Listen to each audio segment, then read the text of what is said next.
Solve using any appropriate method. We have our two equations, 2x minus 4y equals negative 6, and x equals 2y minus 3.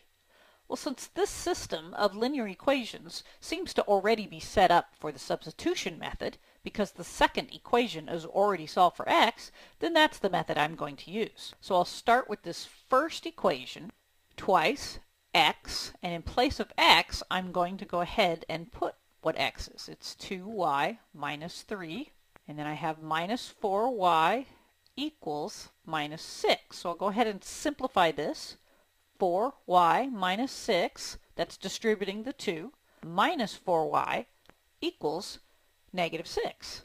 Now what happens next is my 4y's drop off, so all of my variables disappear from this problem.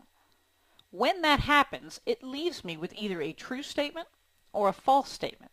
Well, this is a true statement, which means that these two are the same line. So the most appropriate way to write this then as an ordered pair, so it's any ordered pair, x, y, such that, and I can use either equation to write this out. So I'll just use the smaller one, such that x is always equal to 2y minus 3.